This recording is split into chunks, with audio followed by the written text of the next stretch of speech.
So we are going to Team Mototan. So we're planning to have ECU remap, and sabi ni Mototan, advice niya is dalhin ko tong bike sa kanya para ma-check niya muna yung ECU. By the time na talagang itotono na siya, mabilis na, ready na yung file for ECU tuning. Ako kasi gusto kong mawala yung mga backfire. So yung backfire kasi sa akin nangyayari pag nag high RPM ako, tapos nag-roll off ako ng throttle. So magkakaroon ng mga pops and bangs sa exhaust ko, and ayoko yun eh. Yun o, narinig nyo ba yun, yung mga pumuputok? So yun yung gusto kong mawala. Sabi nila pag nag-remap, there's a lot of benefits. So pag tama remap sa'yo, you get a smoother throttle, better throttle response. Around February pa, March, gusto ko na magpa-remap. Kaya din tayo nag-upgrade na ng air filter, nagtanggal ng catalytic para masulit natin yung remap natin. Alright. So ito, pag nandito na kayo sa highway, nakita nyo yung itong Pure Gold Taytay. Ito yung Pure Gold Taytay. Diretso lang kayo. Makikita nyo yung land bank. Kaliwa kayo dun. Yan, dito tayo. So ito, land bank, right safe moto, dire-diretso. Yan, Team Mototan.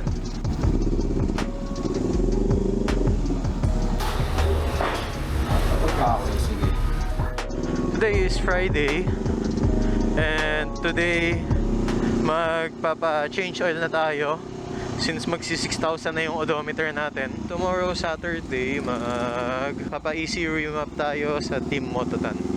Sa ECU remap kasi kana Mototan, nilalagay talaga nila sa dyno. Di sila parang kukuha ng preset or kung anong nakasave na online. May measure talaga nila using a dyno.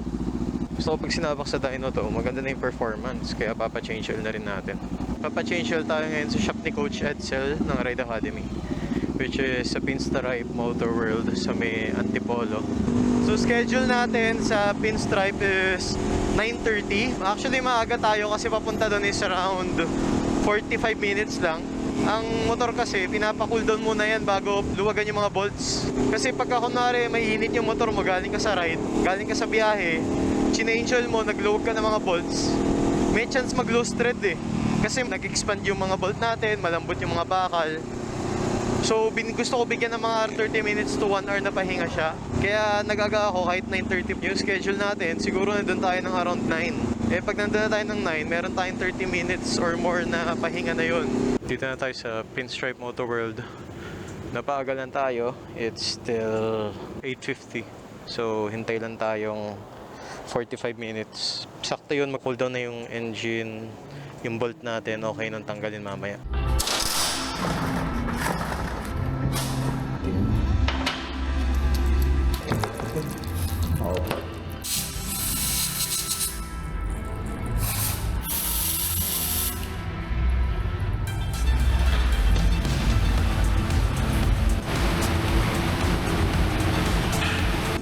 Tapos na tayo magpa-change oil kaninang umaga, and ngayon ang ating next na gagawin is pakabitan ng bang sensor yung motor, yung exhaust. So yung bang sensor, para siyang kabitan nung auto sensor. So gagamitin siya pag magtotono na to read the air-fuel ratio. Yung pagbasa ng air-fuel ratio, dun nagbabase ng mapping if tama ba yung mixture na yun. If kulang kasi magiging lean, if sobra magiging rich. So pupunta muna ako kay ng Mototan ngayon, kukunin ko yung pang sensor. Tapos tsaka tayo pupunta sa VMAX Racing para makabit na yung bang sensor. And bukas, mabilis na tayo sa remap. Yung bang sensor? Saan kaya maganda yung kabit yun? Ito, boss. Oh, sige. Nakatayo ng ganyan, boss. Nakatayo, okay. Ito naman tayong VMAX ngayon. Yung mga videos ko, alam nyo naman na sa VMAX tayo nagpagawa ng cut delete natin.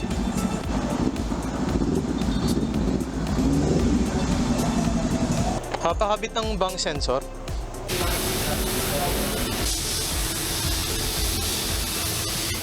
Today is Saturday.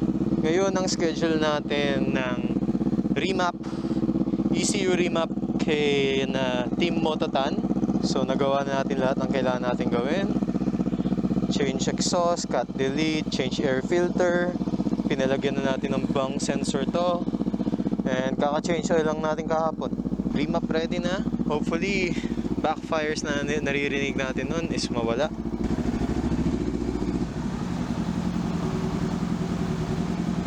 Hey, sir. Oo, dito.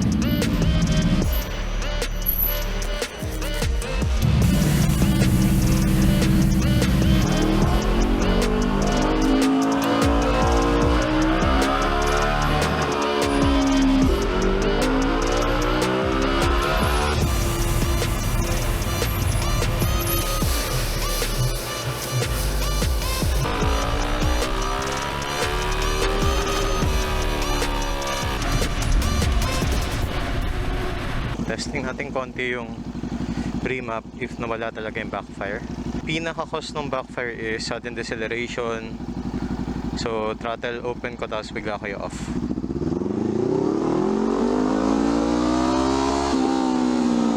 Yun no, wala na yung mga putok-putok.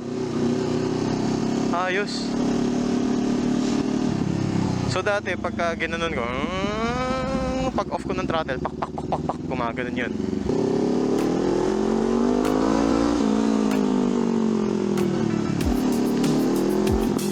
Ayun, may konti lang. Pero ano pa rin eh, okay lang. Hindi siya yung machine gun. Pa-isa-isa na lang yung putok. So pinaka ginawa is, of course, sa remap, air-fuel ratio. So yung air, actually di mo na mapabago yung air unless na yung ginawa ko, nagpalit ako ng performance air filter. So dumami na yung intake na hangin. Ang pinaka-in-adjust na lang is yung fuel delivery. Para yung fuel to air ratio natin is ma-set nila ng tama. Pag tama na yung air fuel ratio, yun yung nagkakos ng less backfires, smoother throttle, and faster throttle response.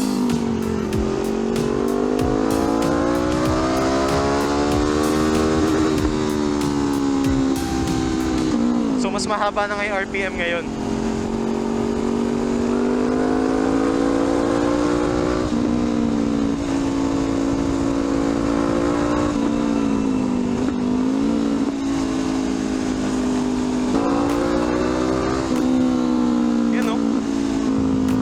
Dati pag nagganon ako, tapos nag-off akong throttle, ang daming pops and bangs nun. Pwede ko na sabihin hindi placebo effect. Hindi kasi maaaring sa dyno may lumabas na difference. Pero kasi if di ko siya maramdaman, if hindi ko mapansin yung difference, edi parang nonsense din if on paper lang. So ngayon, na-testing na natin. Yan o. Smoother throttle, hindi na ganun ka-jerky yung throttle. Mas naging responsive pa. In-adjust ko na nga yung throttle slack, mas naging responsive pa ngayon. Kasi wala mga pops and bangs. So yun, so far, solid yung naging changes sa motor. Quickie ride lang to, dito lang tayo sa may Sierra Valley Dunkin. Dapat Perea ang pupuntahan ko ngayon kaso ang lakas ng ulan kanina. Eh biglang grabe yung tirik ng araw ngayon. Nasabi ko sige kahit short ride lang kasi alis din ako mamaya eh.